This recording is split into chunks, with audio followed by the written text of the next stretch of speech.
My name is Kathleen Valerio, and I am your calendar girl. Yay! Woohoo! Break out. So my goal this afternoon is to give you a quick tour. This is, in essence, what we're showing people in the in-person classes. And of course, if I happen to speak clearly and have nice demos, some of this may become videoettes to show people different tips and tricks of things they can do. And hopefully, oh, we're getting the blue screen instead of my calendars. There we go. There's a calendar. It works. So this is essentially a quick run through of what I do as the hands-on. And we do try to start, when we do the hands-on training, we have a set of training accounts so that people have a clear start. And I do remind people throughout the day that if you schedule events, even though you're using a training account with real people, it will show up on their calendar. So, you know, we try to keep it in-house and not invite and bother people with all of our lovely demos. But somewhere along the line, I do wind up sending an invite or two to real people, and they know to forgive me. So, that being said, I think other people have already mentioned, but we do promote on campus that you are in fact working in a web browser. And we do use Firefox when we do the training. I have requested or suggested that at some point that they add Chrome to the various computers on campus so long as we go Google. And we'll see what the progress is on that. So just again, the review of that we have our apps dialog or bar across the top. We are active in calendar. You can also tell that because it says calendar right on our screen. I am currently the illustrious Training 101. That is who I am. And so we start with just that it's basically a calendar. It's not so different. If you are in the week view, which we are now, you can see the week view. You see the active day. They put in a little red bar to indicate now.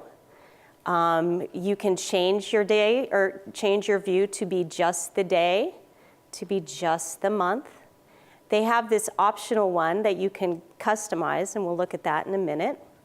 And then agenda view, there's not a lot here yet, but when you do searches, agenda view becomes more important.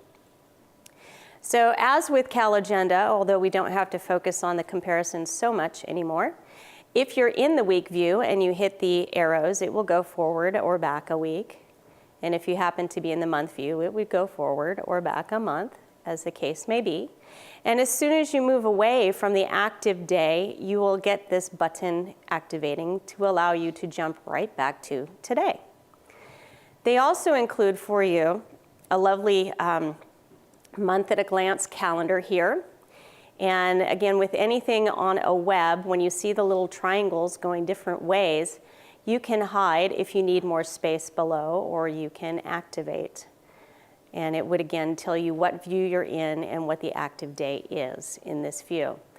And so this is useful if you're wanting to know like what day is November 3rd.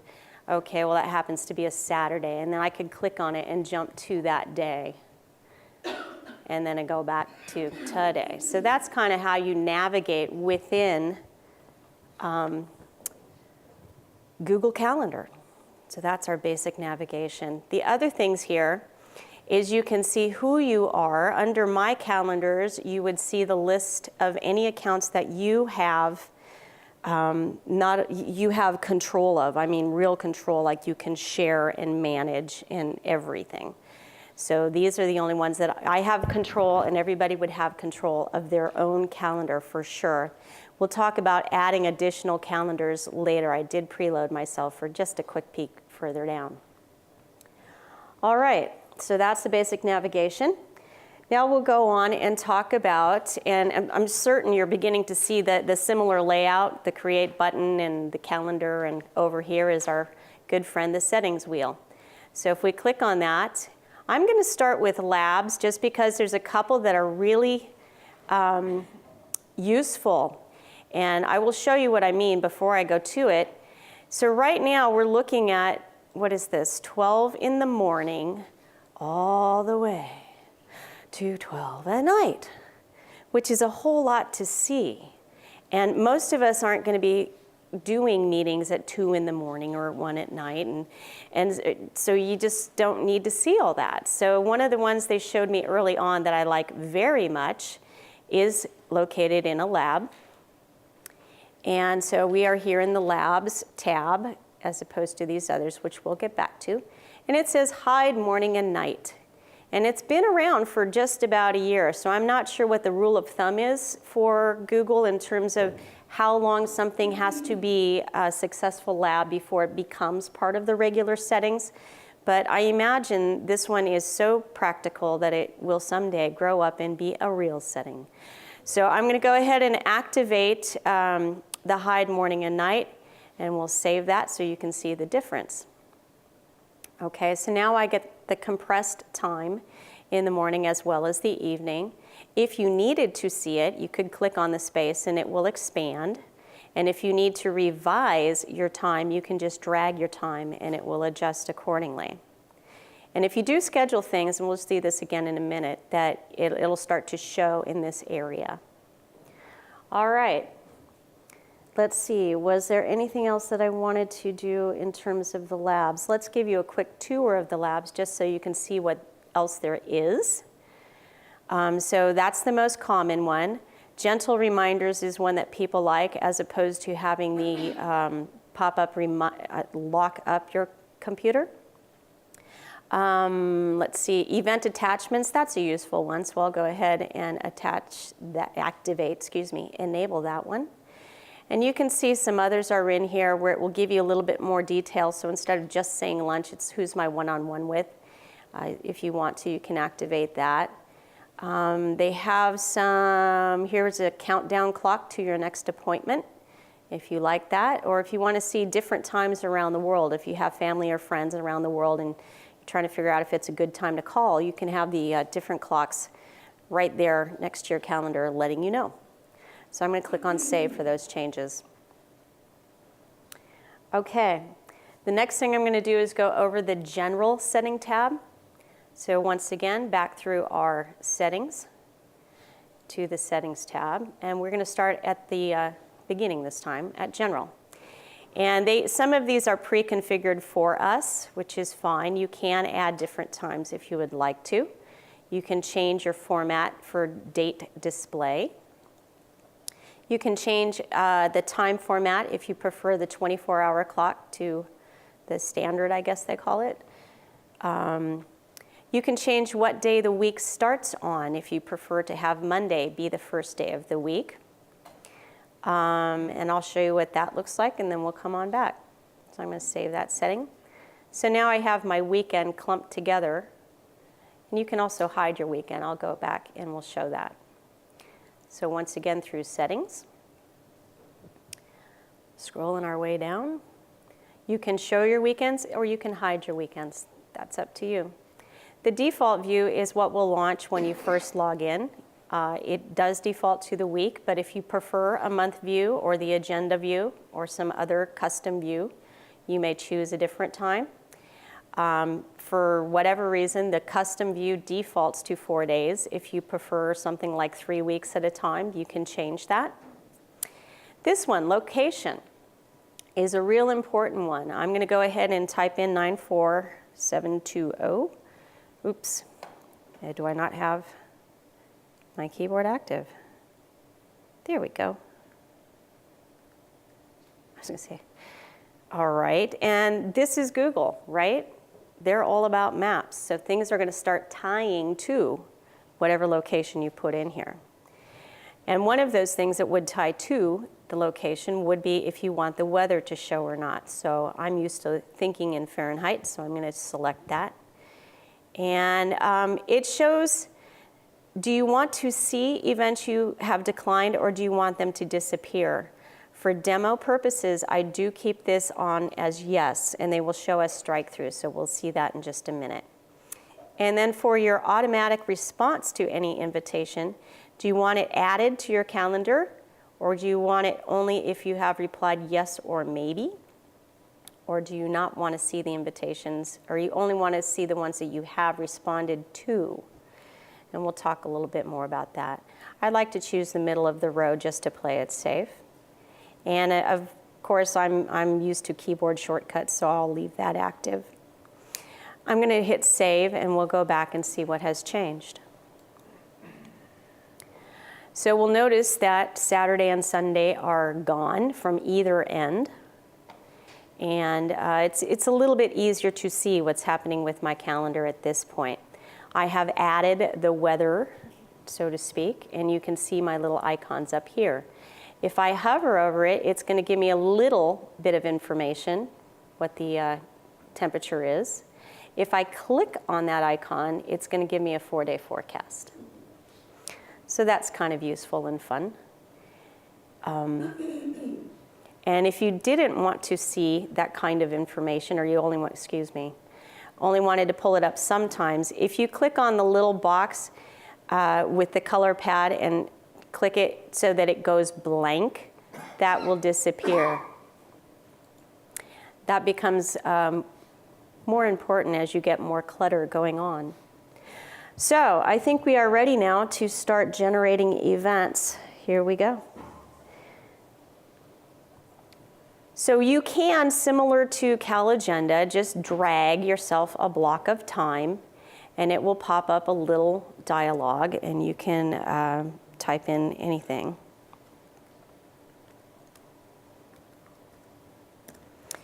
And you're done. It was that hard. So right now I have an event that's just for me. I haven't invited anybody, I haven't reserved any resources, but I have dragged a block of time. Now, similar to CalAgenda or any other calendar, I would assume, I can click on this and drag it one place or the other. You'll note that it gets darker as soon as it goes into the past. That was one of the settings that you can either activate or not. As soon as I go past, make it in the future, it's a little darker and past. So that's one of the settings that was in the general tab. But that's pretty simple. So let's move on and get a little bit more complicated. A different way to create an event is to just go up here to the Create Event button or tab and create a second event. And you'll note that it gives you a lot of options. We'll go over these in due time. We'll start with the time. So it's starting pretty much with what the time it is close to now. It's giving me the 1 hour block increment. But if I click in this space, I could either type a different day or I could click on a different day just to change it. And if I wanted, I could change the time. So I could scroll and change the time. Let's see, where's like 10 a.m.-ish? There we go. But if I really meant 10:15, there's nothing that prevents me from typing in the time I actually meant. So that's pretty simple for navigating your time. Alrighty. So let's go ahead and invite a few people. To do that, you want to be working over here where it has the Add Guests, Send Rooms. And again, this is all integrated. So when I start typing in a name or an email address, it's going to go to my contacts in the Berkeley directory to find people. I use mostly the training accounts, but I will invite a few humans so I can get some responses. Pardon. Sure, training 5 would be a lot of fun, and training 86, oh, he's not here anymore. And Mimi, you said I could use Mimi Mugler, Mimi Doc? Just use Mimi at Berkeley. Okay, good, good. And, oh, yeah, well, heck yeah. If you're coming, it is a party, so, right? We're getting there. I'm warming up. Give me a minute. Okay, and Brian, let me get you in here. Anybody else care to be invited to an event? Okay. Your email again is? Mindy, okay. Mindy, come on, baby. Where are you? There you are. Mindy McDaniels. Any other takers in the back? N. Bacon. As in Noah? Gotcha. I just don't want to invite people who are going to be annoyed at me. Okay. Oh, dang it. But I can invite him because it's Google. If I knew his email. Okay, so I'm going to go ahead and say let's meet at Noah's. And let's do coffee and bagels. All right. So, and what happened as we were adding these in, and you see this little summary. At the moment, I don't have any responses, but I can see the list of people that I have invited. If I needed to take somebody off the list, I would just click on this, and that name would disappear, okay? And one of the things that I want to show here, and since I actually have real live people, it's going to compare this to the time that I've suggested. And there's this feature called suggested times, and this is where the magic starts to happen. So if I click on this, it looks at all these different people's schedules and looks at when the first hour of possibility is for all the people on this list. And it happens to be Friday at 12. Okay?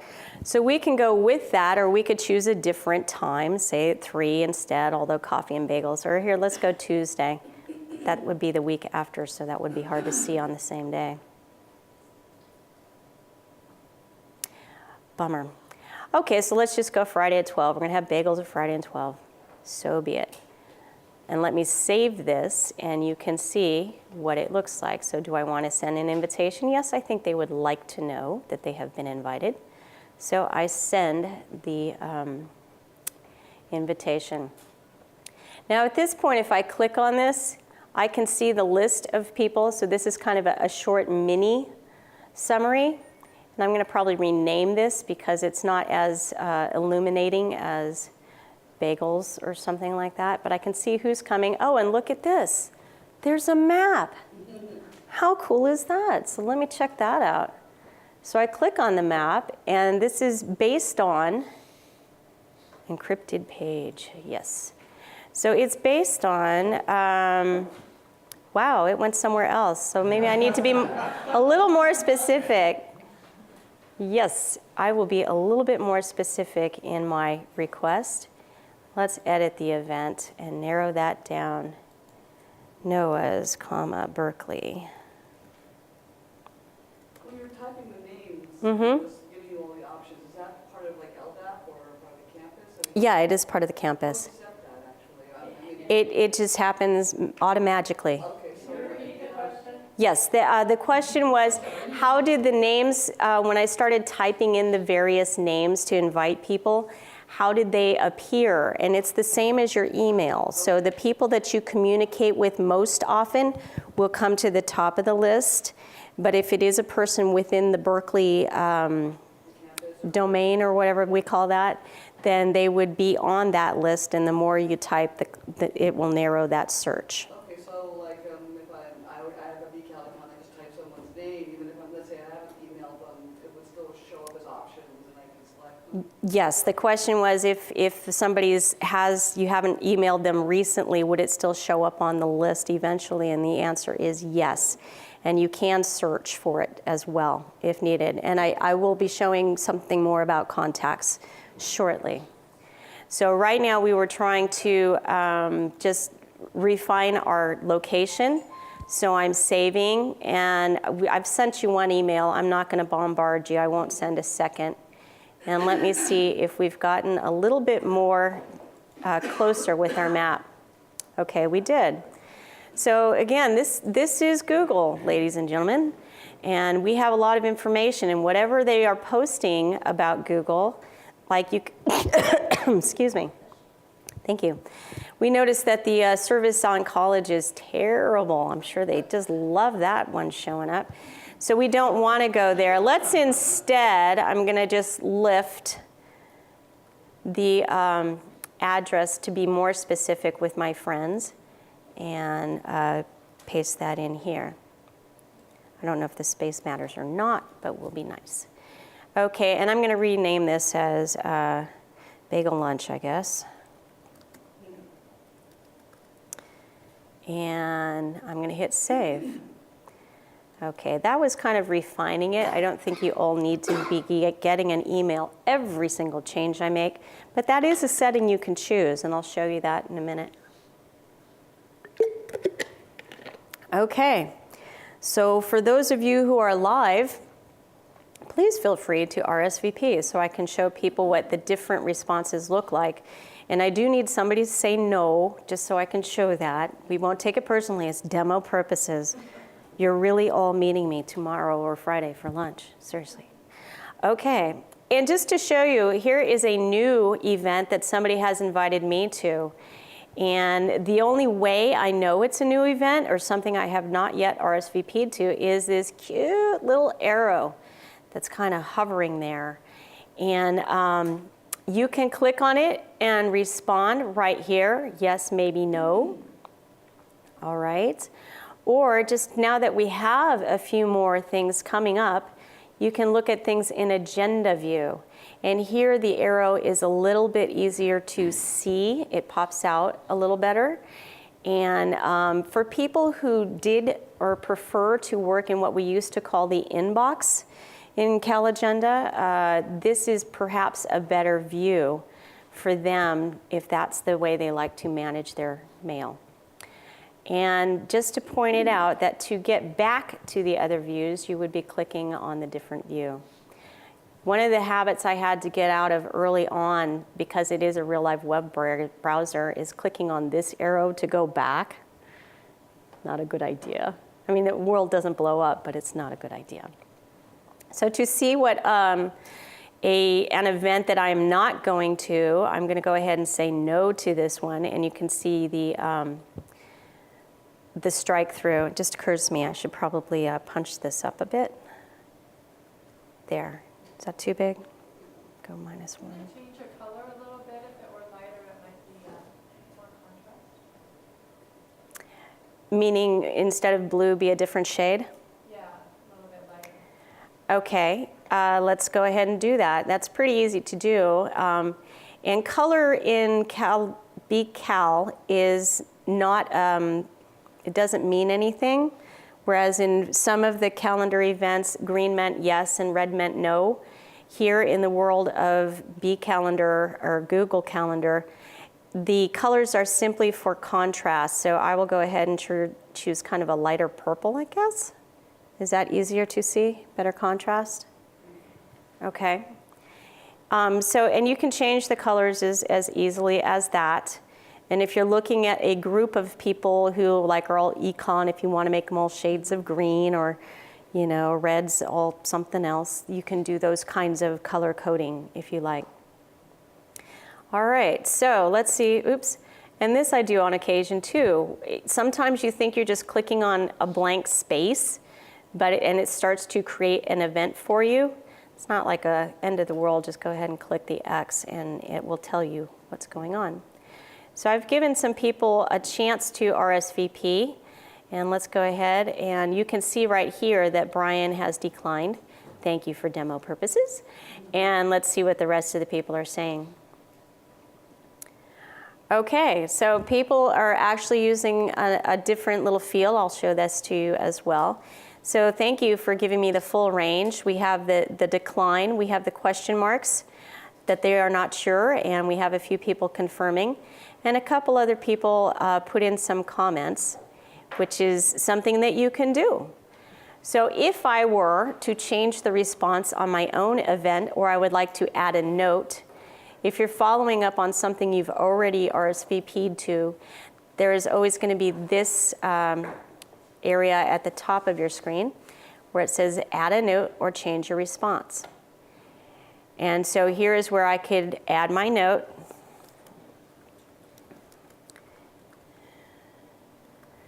And if I want to bring some friends, I could do that. Say +3 or whatever the case may be, and save that change.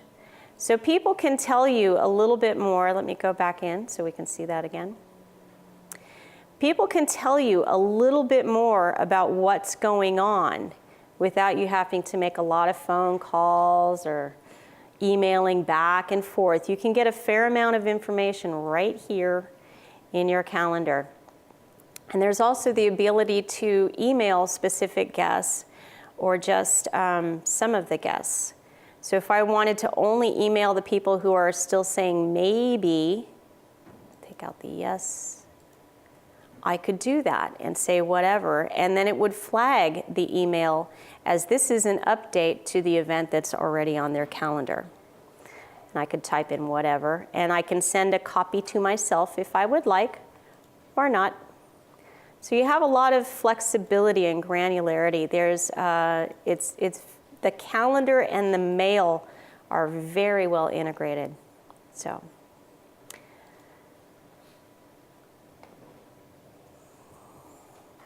Okay, I'm going to let that one stand for the time being. Okay, I will create one more event. There's this, where the arrow is, again, anytime you're in the web browser and there's arrows, you want to check those out. There's the quick add capability, and they give you the example of having dinner with Michael at 7 tomorrow, and I'm good enough. Let's have dinner with Michael at 7 tomorrow and see what happens.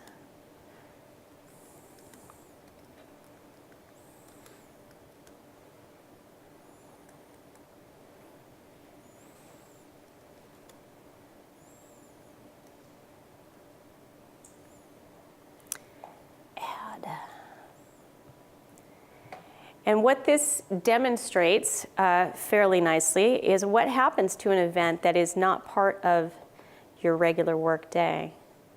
So you would still see it, it just appears in a different area. But that makes me think about the fact that I did not point out how to adjust your working hours. So if you'll go with me on a detour back to settings, and this is actually pretty important, and I hope that Google will catch up to the fact that not everybody works a standard day and give us a lab that gives us more flexibility. But so we're here in the settings on the general tab. I'm going to scroll down a little ways to where it says working hours. And if I activate this box where it says show a warning to other people when they invite me to an event outside of my working hours. And then I can declare what my working hours are, which I currently have listed as Monday through Friday, 9 to 5. So if you happen to work part-time, you could take a few days out. But unfortunately, it's not to the point where I can have different schedules on different days. It's not quite that granular. I'm hoping somebody's working on a lab to that effect. But this is a nice thing to have. So I'm going to go ahead and click that and save it. Okay. So for my next event, I'm going to do one with a room, and then we'll do one where the grayed out times will start to matter. So let me just click a time, and this is event with room. And let's click on the edit event to get the full dialog box. So one of the things that is different about any time you're working in Google as opposed to a Microsoft product is when things are grayed out in the world of Microsoft, it's typically an option that is not available to you. It is dimmed out, therefore not available. What's really different here is that when it's grayed out, it's waiting to be activated. So if I click on it, it will activate. And what this starts to do is pull up resources at UC Berkeley, and notice that this little checkbox is on, show only available resources. So at the moment, I'm looking for a 2-hour block on, what is that, Friday, and all of these are coming up. And then I can narrow my search because, again, it's Google, so we can start doing typing in, and it will narrow things down for us. Okay. I'm not seeing the one I wanted just yet. Oh, it's not available. Goodness, what shall I do? Well, I will go ahead just to show this as a sneak so that you know. If you uncheck it, it would show you the room that is not available. So it's not that the room doesn't exist, but you can verify this room is actually not available at this time. So now I'm back to plan B of choosing a different room. So if that one's not going to work, let me try the one on Shattuck. Oop, excuse me, because I can't spell. That's my problem. Okay, so here I see all of the ones that are available, and if I click on the little Add tab, I was told this was a safe room to add because I don't really want to book rooms and annoy people. It will fill itself in on the Where button. Okay, so that's pretty easy to do. So, and to tie this in a little further, let me go to my contacts and show you some of the groups that we have. And mostly these have been generated in the various classes that I've been working with. And let's see, let's pick on the B team, which is a series of people in the training class. So why I'm showing you this is so that you can see the various groups that you have and how it's all built together. There is the campus directory, so if you wanted to search for somebody, it does list every account. And you could search for the name here if you prefer and add them to a group or not. So, but what I can do, let me jump back to calendar, and I'm going to try to demonstrate good behavior by going through my tabs, is I can add, if I flip now to guest, which is grayed out, right? So now I need to activate that. I can invite the group because the groups go between the email and your calendar. So let's see, what was it, Team B? There's Team B. And I have instantly populated my little event. So if you have people that you work with often, whether it's a project team or your office mates, this is a quick way to add everybody.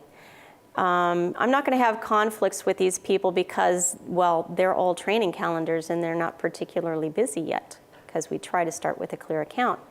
But we all know that the reality is there's a lot of times when even between just 5 or 6 people, it's impossible to find a time. So that's when they gave us this other handy little tool called Find a Time that happens to be grayed out at the moment. Let's activate that. So now you see the grayed out times of the working hours for the people who do have them in there. And you see the various names of whoever it is that you're inviting, including the resource. And you see the marching ants around the time that you are proposing the 2-hour block. If I made this a 3-hour block, it would expand the time. So that's how that works. And this is pretty convenient and very similar to what we used to have in CalAgenda. You can take people out. You can make a few people optional if you would like. But wait, there's more. Because I was happy to have the day view in good old CalAgenda, but I got frustrated because I had to go a day at a time to see them all side by side. So look at the magic here. I can see a week view. And because it's color-coded, there's not a lot of activity with these other accounts just yet, but if there were, you would see all the various times that they were already booked, and then you could drag and drop to find the time that does in fact work or works for the majority, and then you could kind of gauge who in there might be more optional than the other depending on the purpose of your meeting and what do you really need to get out of it. So I will just go ahead and save. Does anybody have any questions on that? That's a kind of a big concept, is using the suggested time to have it guess for you the first available time for everybody, or the find a time where you can see that visual clue, including the resources. Kathleen? Yes? What was the one where you were saying you could set your work time? The work schedule. Yeah. That was, the question was, how do you set the work schedule? And let me just save my event so I can clear that off. And I won't send yet another email at the moment. To change your settings or adjust your work time, that is the setting that you control through the settings field, down to settings, and it was about halfway down the screen is your work hours. And right now it only allows you to give a set time. You could uncheck some days if you worked part-time in that respect, but if you worked like 1 to 3 on Monday and 8 to 7 or whatever on Tuesday. It doesn't give us that level of granularity, but it does give you some blocks of time. Great, thank you. Yes, Dave. Kathleen, can I mention something? Yes. Folks, in case you're looking at the lists of people that show up in the calendar and you're not finding all your friends there, right now that list is predominantly people that had Cal Agenda. But remember I said that we'll be creating new accounts for 70,000 more people over the coming weeks? That's when you'll see everyone. So while we do draw it from the LDAP, as you asked earlier, it's not a complete list of the campus yet, but it will be. Are there other questions? So students will get bCal accounts as well? Yes, Okay. they will.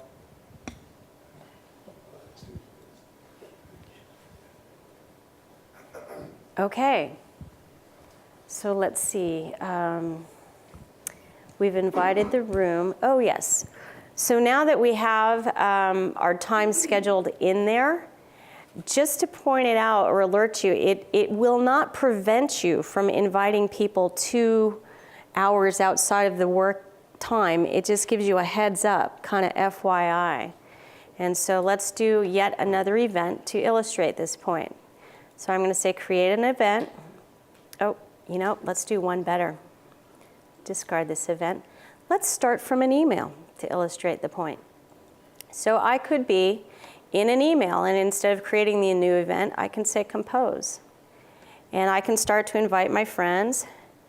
David, there he goes. And Mimi, there she is. And Mindy, get the right one. And Brian, there he is. See how he's coming up to the top, even though it's not alphabetically, but he's the Brian I email the most often. So his name is kind of above the line, so to speak. And let's see, who else did we have? We had Noah. And it was Noah Bacon. There you go. You're now on my favorite list. Okay, and if you'll remember, I could make this a group with the 2. But let's just go ahead and, so I'm going to say cocktails, Friday, or something like Friday. You'd think I'm drinking already. Woohoo! Okay, at Jupiter's. Okay, and then what's this? It says insert an invitation. So what happens if I click on this? It generates for me an invitation, invites all of these people, and okay, I missed the at Jupiter's. Maybe that was my spelling.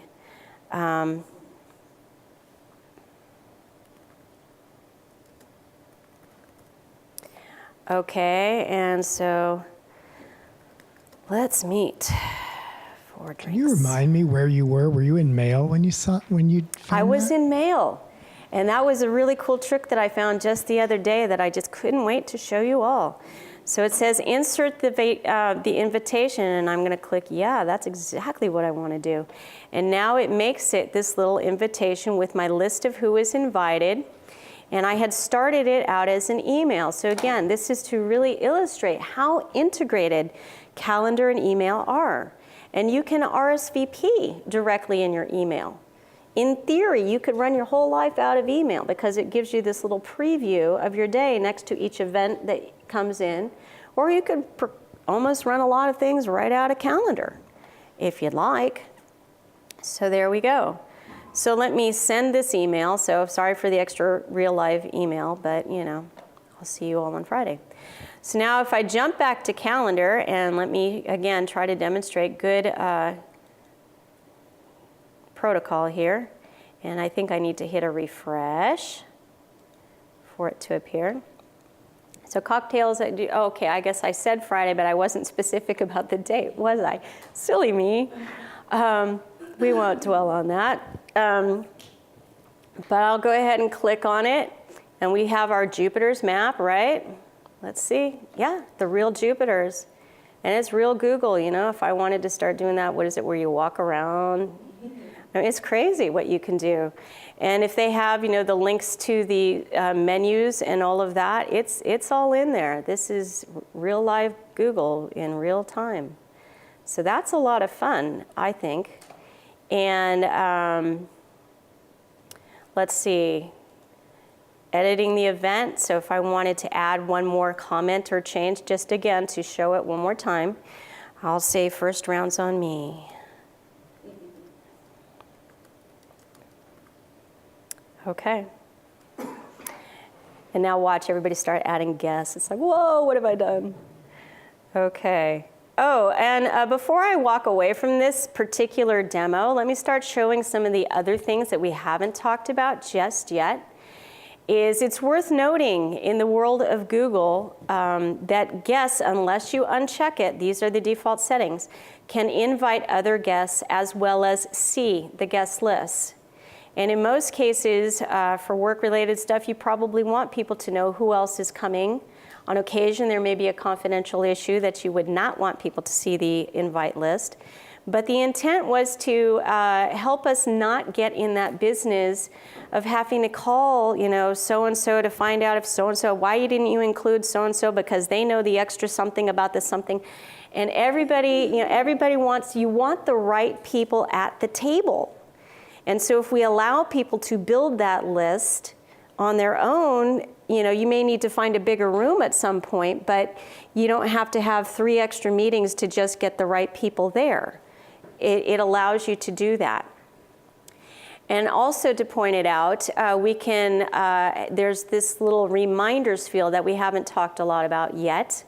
There is the pop-up reminder. This is the default setting. And so I'll go ahead and leave that one, but I can add another reminder, and it's not quite the same as Cal Agenda if you came from that environment. People used to really like their little pop-up and their snooze alarm, and there's something similar, but you kind of have to recreate it for yourself. So I'll make this one, just for argument's sake, I'll change this to a 5 minutes, and then I'll have one at 15 minutes, and then just to show the full range. I'm going to add another reminder. Let's make this one at 1 hour, let's say, just to, again, demo that there's more options. And let's do an email one, maybe the day before. And if you wanted, you could do an email one the week before. You know, not sure that you really want this many reminders for everything, a week before. But it's to show that you can add for any given event up to 5 reminders. And when we go to the default settings, you can also, I see that there is a question in the back. Some of these can also be text messages, but I'm not set up for that. I see a question in the back. Is that a reminder just for me, or is that a reminder for all my guests? It is a reminder just for you. You only control your own calendar. You can send the emails to your guests or not, but you only control your own calendar. So I will leave this many on just for now, and let's go and talk about how you set the default settings. So let me save this. All right, so where would you manage that? Where you manage almost everything is through your settings. And instead of the General tab, this is now part of your Calendars tab. And there's kind of this in-between area. This is the stuff that's above the line, and this is the stuff that's below the line in terms of what you see in your calendar, meaning these things are above the line and these are below. All right, back to calendars. And so my notifications was the part that we were talking about now. This is where the default is. If you don't want any reminders at all, excuse me, I meant to say remove, you can remove them. If you don't want any pop-ups or emails coming at you, just take them away. You can always add them to the individual events as you create them, but you don't have to have an automatic reminder for every single thing on your calendar. But if you would like them, you can add up to 5, as I showed on the other page. And then you choose what would you like to be notified about. Do you want to know when somebody sends you an invitation, email, or a text, if you are configured for mobile? Do you want to know every time there's a change to event, like when I change the location or the time? Do you want an email every time that happens, or maybe not? Do you want to know if an event has been canceled? Do you want an email, a text, or nothing? Oh, and there is my reminder for the cocktails on Friday. I'm planning way ahead. But this is what a reminder looks like, because I have to go to the bank first, right? I'm buying the first round. All right, so, and it kind of shuts down your computer until you click OK and acknowledge it. I mean, I could walk away, go have some coffee, come back, and it's just going to sit here until I acknowledge it. So that's something that you need to be aware of. And I think that's where that, one of the labs, if you'll recall, was something called a gentle reminder. And I think rather than locking up your screen, it displays a little field in the bottom, if I recall seeing that. So I'm going to click OK so I can continue this. Event responses. If you are the person who is managing a large event, do you want to know every time somebody responds? Yes or no? And how would you like to know? By email or text? And this one is kind of handy if you're a person on the go, potentially. They're going to give you a printout of your day, a day at a glance, essentially, effective at 5 a.m. So at 5 a.m. your time, it's going to generate your day. If somebody adds something at 7 a.m., it won't be on there. But it's a pretty good something at a glance if you're heading to the airport, whatever. This will give you something that you can use so you can activate that or not. So I'll go ahead and save the changes. The other thing that's in here that we want to talk about as we're moving along is how to view different calendars. So let's do a few fun ones, and then we'll come back to the more serious stuff. So here below the line, and where it says Other Calendars, there's this one that's called Browse Interesting Calendars. So I'm going to give that one a click. And we have 3 choices. We can look at holidays, we can sports, or more. And again, this is Google, so it's the whole wide world, ladies and gentlemen, for your viewing pleasure. You can subscribe to the US holidays if you would like, and a few other things. Or if you just want to know what's happening with holidays in the Philippines, let me click on Preview. And we can see that there's a few things going on in October. So I can keep up with all my Pinoy buddies. So you can do a glance, or you can subscribe to it if something that you think you want to follow more closely. And then under sports, as somebody noted to me, you may not necessarily be a sports fan, but you still might want to know when the Giants or the A's or different people are playing, simply to avoid the traffic. It's what you do with the information is up to you. I happen to be a Cal fan, and yes, it is in here. And again, just to point out, we are in a web browser. Whenever you see that greater or there's more kind of things going on, click it and find out what it's going to tell you. And you can scroll on down, and where is my good old California Bears? There we are. Subscribe. All right. So, and then the one last one, or actually let me go back to the calendar and I'll show you a different way to get to this view. So you begin to see different things appearing here. You won't see the Cal Bears because, well, we don't have Saturdays displaying. But if I go to my agenda view, then you start to see the things that were even hidden in the display of the week at a glance. So if you do have weekend events, they're still there. It's just whether or not you're displaying the weekend or not. That's a choice that you make. Okay. And another way to get back to all of those is this little drop down next to the other calendars is, again, the link to the Browse Interesting Calendars. And we do want to go back one more time because there's more. So if I click on the more, the big one, in my opinion, is right here, Resources for Berkeley. So at the moment, it's my understanding that any resource that did exist in Cal Agenda will now appear here.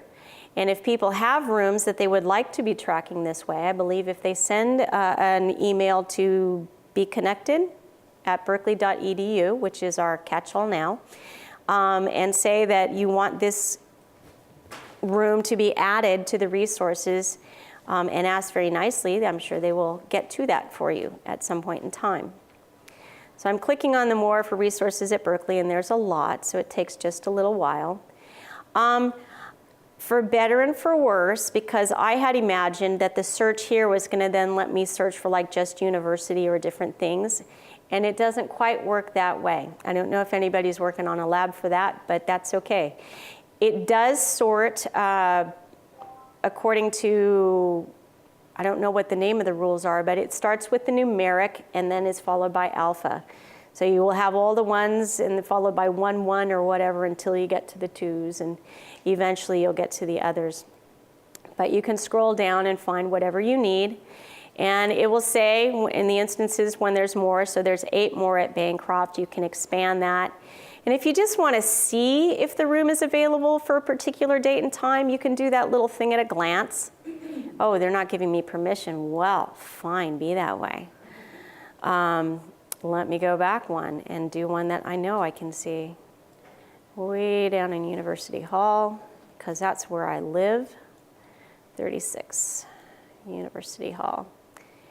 And let's see, here's Training 101. I believe that's one people can see. But there's not much going on. Oh, goodness. There we go. So here's the room we're in now. So if I click on the preview, details, yay, people are letting us view the details. But I do want to point out that just because you can see it and invite it does not mean that you can actually have it. Whatever rules were in place about how you went about inviting rooms to events, that protocol is still there. If you used to call people and confirm it, if it involves a chart string, all of these kinds of things, you still need to follow through. But you can see it if they've given you that ability at a glance. Or you can subscribe to it if it's something that you use often. So that's the tour of the resources. So back to calendar. Okay, let's go. Back to my week view. All right, one of the things that I would like to point out is, and I've added myself, so perhaps I can hide myself, or yeah, I'll hide it from the list and add it back. So when you do want to see a coworker's calendar or something like that, where it says right here, add a coworker's calendar, you can do that. You would just type in the name or the email address, and that will come up. And then all of this information begins to display. So here I am logged in as Training 101, which is just a generic person at Berkeley. When I go to view my very own calendar, all I will see is busy, because this is a setting that we have set up that anybody at Berkeley, and this again is tracked through your settings, and we'll go to it, under calendars, for shared edit settings. At Berkeley, a calendar, everybody has a shared calendar unless this is unchecked, and I think that's very rare, like in the instances of the chancellor and whatnot, where we don't have access. But everybody at Berkeley can see free busy time only. But you may choose to start sharing your calendar with other people. And I have shared it with Training 101, that they can make changes and do sharing. And excuse me, this is who I am. So I'm managing my own calendar. I can do everything. But Kathleen Valerio, who is just somebody out there, not really me, they can see event details. Okay, so let's see what impact this has. And just so you know, so it's basically one level higher than what the people at Berkeley see. And if it's just Joe Public, I don't think they see anything at all unless you allow them to. But if you did want to give some people more capability, you can allow them to change events, like the location and the time. And sharing a calendar starts to get into more of the delegation. Although it is worth noting that if there is a resource that you guys are working on, it's good to have more than one person who is a managed share person, because if somebody's on vacation or out sick or whatever the case may be, you do want to have somebody who is on site who can help with that calendar. So you can see that Training 101 has allowed Kathleen Valerio to see event details. So let's go ahead and save that. And I have preloaded, and let's go back to my calendar so I can see back to calendar, or I can navigate here. So I'm seeing all of this, and I am now Training 101. So if I jump over, I pulled up in Google the real Kathleen Valerio, as you can tell by the name here. And Training 101 has allowed me to see details, and now I can see my own room here. And now if I were to, as Kathleen Valerio, create, I'll just do an event with details. Okay, and create it. Now I'm going to do a second event that's going to be private. Okay, let me click on Edit Event because I need to make this private. Again, the default at Berkeley, the default setting is anybody at Berkeley sees free busy time only unless you grant more. And I do want to note here that public is public. That would be the whole wide googly world. Okay? And as a public institution, there may be some events that truly are public. So there are times when that might be appropriate. But if I want this one to actually be private, even the people who I've granted the ability to see details on my calendar, this one's just for me. Okay? So I'm going to make this a private event. Let me save that. Okay, so I am here logged in as myself. Of course I can see it because it's me, right? I'm looking at my own calendar, my real live human being calendar. Now let me flip back over. Yes, thank you. That's my 15-minute warning. So now here I am viewing Kathleen. Let me make me green so it's a little bit more visually the same. And I think I need to refresh because I believe I did them on Friday, right? Okay. Busy, where is my private event? Let me go back. Did I not save it? Edit event. It is private. Yes. Saved. All right. 10 o'clock. Oops. Training 101, who really only sees busy. I do not know why that one is not appearing. Is it? Okay, but where was the other one where I didn't make it private? Because I thought I gave Kathleen Valerio the ability to see. So let's see.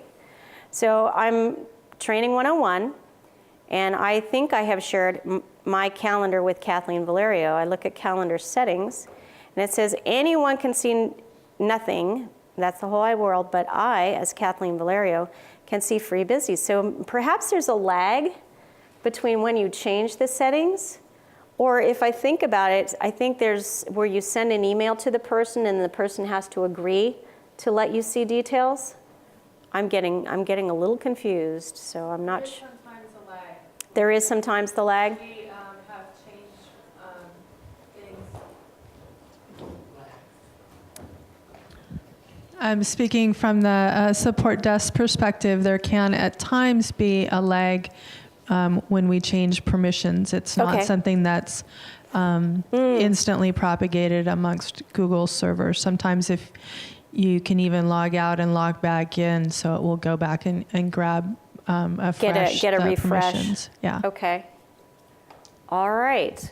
Well, we'll see if that is going to come up. The last thing I'll show you, because I do see we're coming up on time, and then I'm happy to stay after and answer questions offline, so to speak, is how to print.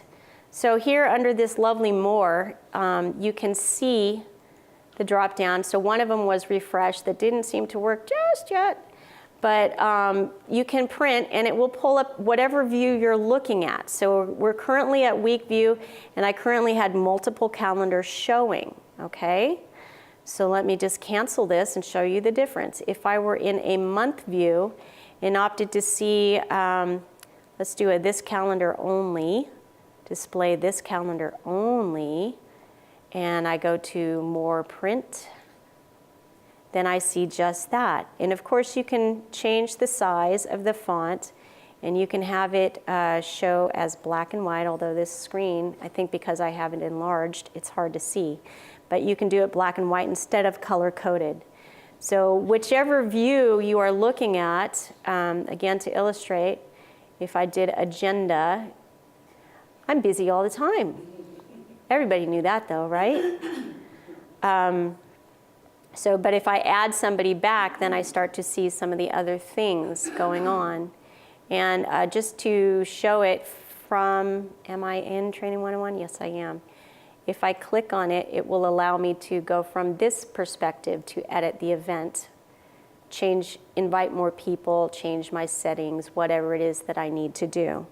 So you really have a lot of navigational flexibility, and it's a very friendly interface, I think. So that's my presentation, and I'm open for questions. Well, I'm currently not part of, sorry. I currently have not had my bmail moved over, bCal, yes. And so I can show my Berkeley calendar and my calendar I've had with Gmail forever. But I tend to only get notifications for whichever one I'm logged into. Is it possible, once all this finishes being implemented, that I will get notifications for both? It's quite possible, and like I used Google Mail for years, and I had no idea about all the different settings. You might, as a starting point, the question was, you were already amplified, I'm sorry. So if you might want to check your calendar settings in terms of notifications to see if things were checked or unchecked that you meant for or would prefer to have a different pattern. And then I think there are some differences between the way things are set up within the Berkeley scenario compared to the features that you would have as Joe Public in the world. And I don't know what those subtleties are. So if in order to make life easier, should I just not use my Gmail calendar and just stick with my bCal? Your bCal calendar is a Gmail calendar, Right, I know, but but if you mean your private versus your personal. Yes. One thing you could do, if I go back to calendars, potentially, because under my calendars, you can create a new calendar. Right. I was trying to be cognizant of time, so I wasn't going to necessarily show this, but you could have this be your personal. But it's linked to a different email account. I mean, like up at the corner where yours says Training 101 at Berkeley, I can either have it say Gmail or Berkeley, but it can't. In the technical world, you could add an account here as well, but I don't know enough about that, so I'm not going to go there. Okay. But potentially it can be done, but I don't know enough. There's another alternative I could mention, which Yes, is please. that is your primary objective to see both calendars at the same time? Okay, so from your personal calendar, you could share that with your Berkeley identity. And you could share it on any status you wanted, on a free busy or an events details. And then from your Berkeley calendar, in the area where Kathleen has the calendars listed, you would see it listed there. And then you could choose to see your personal events. You'd still have two separate calendars, but you'd be able to see them at the same time. Give that a try. Thank you.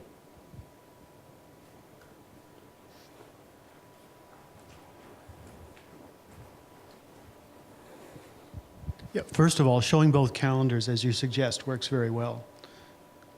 Except I have my wife's calendar also, so I have to have two instances to get them all. But anyway, first question is the university calendar online yet? That doesn't look like... Sorry. The short answer is not yet. Not yet. No, I haven't put it up as a subscribable calendar yet. So, no. Friday after Thanksgiving. Sorry. Yeah. Yeah. I know all the holidays pretty well. This is the time. How can I put an event on my calendar and show I'm not going to go? I want to show non-attendance at an event that I put up myself. Okay, let's do that one. All right, so let me get all of these other things not showing, and this is easy to do when it gets too busy and you don't want to see it anymore. If you click on the box so that it becomes transparent, they go away, or you don't see them anymore. They don't really go away, but you don't see them anymore. Okay, so let's see, the bagel lunch, I know I had a couple people there, and if I were to not go. No, just you have other people invited, that's totally different. Okay. I'll follow through on this one, and then I'll try to see if I can get at what you're saying. So if I were to change my response, even though I'm organizing it to no, I could do that and save it, would be one thing. But then you're talking about a simpler event. So this was an event that I just created, but I'm not going to go. That's right. But there are other people here? No, you want an event on your calendar that you're definitely not going to go to, but you have to have it there so you know about it. Oh, like a So- placeholder. But do you want your time to still be open so other people could schedule you at that time? Is that your thought? That's irrelevant to my position, but Okay, why do you want it on the calendar? it's an event that I need to know about because I might have to attend it for some reason. I'm not invited formally, but it's an event that I might have to go to, and there are several things like that. Or it's just an event that I need to know about because other people I know are not going to be available then, and I just want to be reminded of that. I have come up against the same thing, and there isn't a way to do it. There's just workarounds, and so workarounds would either be like, creating a secondary informational calendar, or else putting it up on your own calendar, editing the event to show available instead of busy, and then putting it in a different color so you know yourself. It's all workarounds because I haven't found a way to do that either.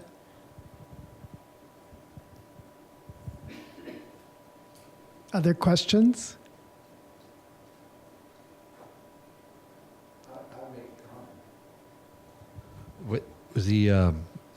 Just a comment about the execution of the calendar rollout was it was very nice to have those kiosks where various we could take the professors to and get them to set them up rather than us having to do all of them. They could just queue up and get it done one after the other.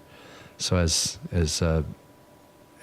bMail goes, or Cal Mail on the Google Mail goes, I suppose there'll be something similar, or? Yes, and I want to thank you for your positive feedback because it helps us know what to do more of. And we are planning to do that. And we're also looking at having kiosks just for this time when the new accounts are created. Yes, that is in our plans. But it's always helpful to hear what worked for people because that's what we can invest our time in. Okay. Thank you, Kathleen. Thank you for your time.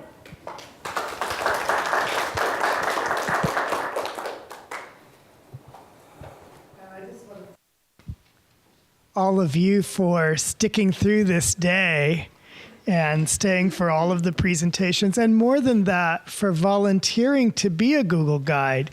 Now that you've sat through a whole day, how many of you still think you'll be a Google Guide? Show of hands. Go Bears, a few of you say. Okay. I saw a smattering of hands. I hope we haven't dissuaded any of you from the idea. Because your colleagues do need the help and support. And so we thank you for taking a day to come and talk with us about bConnected and the Google Apps for Education. And I look forward to seeing you at other events and kiosks and such down the road. Have a good afternoon.